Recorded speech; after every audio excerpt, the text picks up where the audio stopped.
Are you familiar with TikTok? Yeah. Okay. Yeah. Thoughts on TikTok, real quick. It's kind of taken over the world a little bit. So I have made TikToks. Yeah. The most viewed piece of content I've ever made is a TikTok. But How many views? 35 million views. Jeez. The thing about tech is it's not like universal enough to get like 100, 200 million views. But that's still a lot of views for a piece of tech. Yeah. You know? And it was an LG phone. Like, that's crazy. But that's TikTok's algorithm at work, is it's willing to surface things and show people things that just to try it, just to see if they're interested. And if it hooks, it hooks. But they are behind on the monetization and the creature comforts that YouTube has been so good at for so long. Yeah. And so YouTube is going to let us monetize shorts now next year. They're showing shorts to people all the time. Yeah. They've kind of started to set the bait for full-time TikTokers to become YouTubers. And why wouldn't they? There's way more money on YouTube. Exactly. I think Shorts in the long run beats out on TikTok. I think TikTok becomes redundant. So I think they can exist at the same time until one of them becomes less cool. Yeah. Because right now, you open your phone, you open up TikTok, and you just know what to expect when you land there. YouTube is like this app with a bunch of stuff and shorts. So if you're in the shorts experience, I think people just instinctively launch TikTok because that's what they want. Yeah. But yes, it is really easy to just drop right into shorts and see all the same type of stuff and get the same dopamine hit and the same endless scrolling. Yeah. And I think that's TikTok great sounds for YouTube. better too. Like language plays a part in this a little bit. Like let's watch it was like Uber sounds better than Lyft, right? And like let's make some TikTok. Let's watch some TikTok. Let's make some shorts. Like what do you Reels, halfway. better than shorts probably. Sure. But Yeah. like short I don't love the name of it. You know, that being said, I think that YouTube is where everybody goes. I mean, that's our big bet. It was your bet. You know, it's like where everybody's going for not only content, but also information. So while you're already there, you get that dopamine hit from these TikToks. Yep. Do you feel pressure because I always ask creators about this. You make longer videos than I make. I mean, think of a special. Think of the longest, the most creative stuff you do.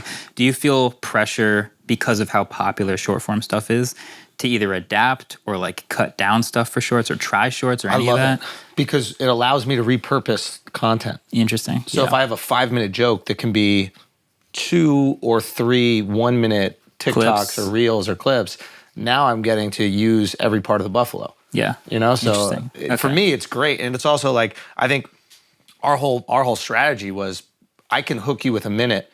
I'm not hooking you with an hour. Right. Like everybody will give you 60 seconds of their time. Yeah. They might not give you an hour. So if I get 3 60 seconds of your time, maybe you'll tap into the hour. That's fair. So I use it as like a feeder system. It's like the top of the funnel.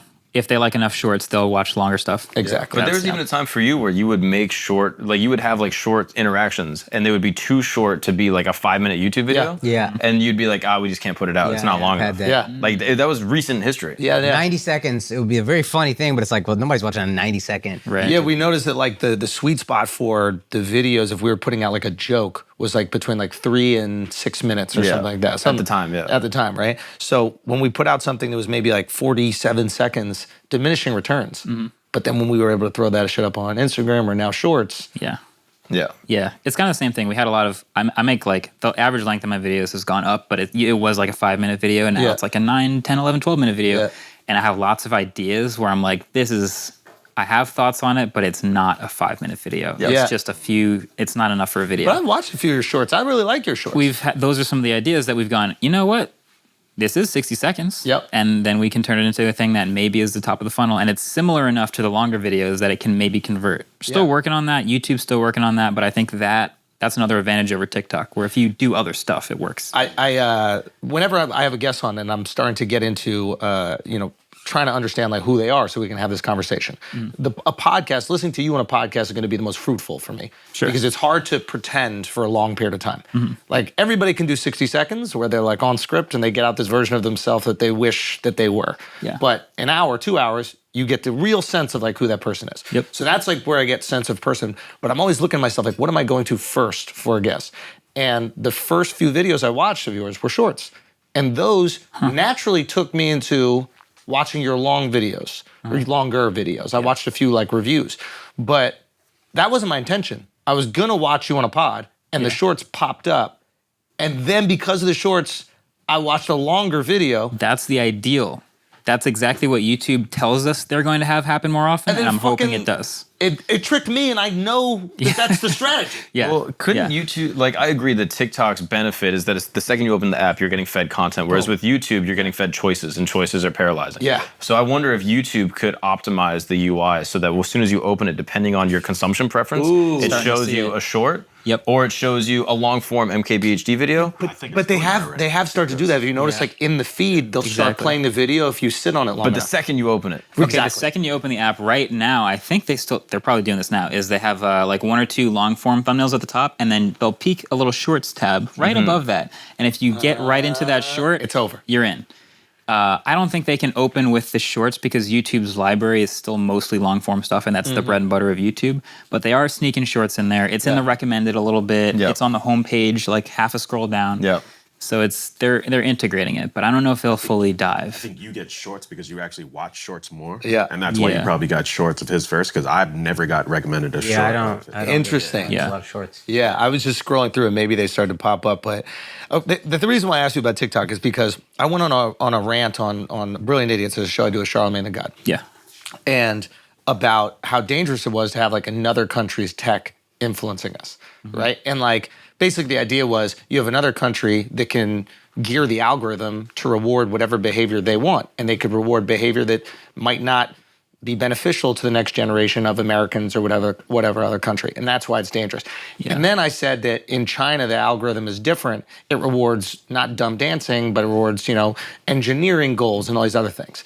Now, this got picked up by politicians running for office. Yeah. It got picked up by State Department people. It Yeah. got picked up by all these. I have to tell you something. I made this up. Yeah. I just wanted No, to no. come clean to everybody. I made that up completely. I have no proof whatsoever. It just sounded good and I was passionate. And the show is called Brilliant Idiots. And it sounds like They something left they that would out. do. They left that out. Yeah, they definitely cut that. Yeah. But I remember people sending me stuff of a literal politician going, "This is how the algorithm works in China. This is how it works in America." And I was like, "Oh boy, I got to be careful." So is there any truth to my absolute bullshit? Okay, so there is. I think what you're observing is true, but the algorithm, I would step back because the algorithm from any/all of these companies, I would always assume to be geared to either make them as much money as possible or maximize your time on the site, happiness on the site, which inevitably keeps you coming back and makes them more money. It's always to keep you on their site. One point of pushback potentially: China is everything serves the government. It's not about capitalistic making as much money as possible. Yeah. And they also restrict the access to most of the other internet. So if this is the internet I have, why don't we just funnel them the thing that's going to make the best Chinese citizens? Yes. I think if you even though look at like Instagram Reels, YouTube Shorts, what they want is you on the site for a long time scrolling, engaging with a lot of stuff. And I think even with ByteDance, when they make their algorithm as good as possible, it's so good because it keeps you engaged. It keeps you on ByteDance the is site. the company that owns TikTok. right? And so I think in different places where people have different behaviors, that algorithm feeds them different things because they are responding and engaging with different things. So if those cheesy dances get engagement in the US, then it'll keep serving them more of that. If it doesn't get engagement somewhere else, it's not like they decided, I don't want you to see these dances. No, they'll show you the dances if you click on them, but they're not engaging with them as much, and it's whatever they engage with is amplified. Now, what if getting a reaction and a positive reaction becomes part of our culture? So seeking that validation of views is more important than the thing you're doing to get the views, It's very real. right? So if that's the case, won't people do whatever that is to do it? And can't you manipulate them based on feeding them, I don't want to say fake views, but making sure that the TikTok is in the search way more than it needs to be? Yeah, it is a theoretical thing that they could do, right? Like if they decided one day that their ultimate goal was to ruin some election as a company for whatever reason, they could, at the expense of the rest of their engagement, decide to feed certain people certain things. But I think still, like most of these companies, when they're optimizing, trying to make the best product, they're competitive. They're trying to beat the other companies that they're That's true. their If other your products. app is boring, they're going to get off. Exactly. If you start showing them a bunch of stuff they're not as interested in, or if the algorithm is ruined and I was seeing all these videos I liked and then suddenly it changed one day, but the others still seem pretty good. Like all this stuff also factors in, and I think that's what they care about the most. I think they want to be the best. Okay, so let's assume they do want to be the best, and they are incredibly competitive, and there is competition out there. It's like I could go on Instagram, I could go on TikTok, I can go on Shorts. You have to give me what I want. Ultimately, you have to meet me there. All right. Is there danger though in not being able to curate the algorithm? Like, I'm wondering if they've seen what's happened in America and China, right? You see how powerful these tech corporations have gotten, and they go, we're not about to let that happen in China. That's why Jack Ma disappears for a month. You know what I mean? Like, if they're seeing the power and influence of American tech companies, and how like they have to be integrated in the government, but almost like the government's like, please Google, please Facebook, right? Like, I think there is naturally, and there's also like what you were saying before about like creators seeing what the algorithm is rewarding and then making content specifically to be picked up by the algorithm rather than just like being creative, and if it works, it works. I think everyone, and maybe even like in long form stuff, this still applies. Like what Jimmy's doing with like retention and like, okay, what does the algorithm reward? I will create my craft around maximizing those analytics. Like you can do that with Shorts, and that changes what shows up on the platform. So that is real. That is a real valid danger. And you kind of just have to like watch it play out and turn the knobs behind the scenes. I don't know that there's anything we can do, like as a few people. Isn't that, as people, no, but I understand why there's like concern from government. Yeah. I understand at least, let's say it's not happening and there's nothing nefarious about it and it's purely like capitalist competition. That's fine. But I do understand why someone in government is like, yo, hold on. You're saying they can influence what our kids do? We're the only ones supposed to do that. Because please believe America's doing that everywhere else, I would imagine. Right? Trying to, yeah. No, that's real. What about like TikTok as a spyware tool? Like being able to look at other apps and like other things that you're doing on your phone as a way to monitor citizens and things like that. So they're not supposed to be able to do anything outside of the walls of their app.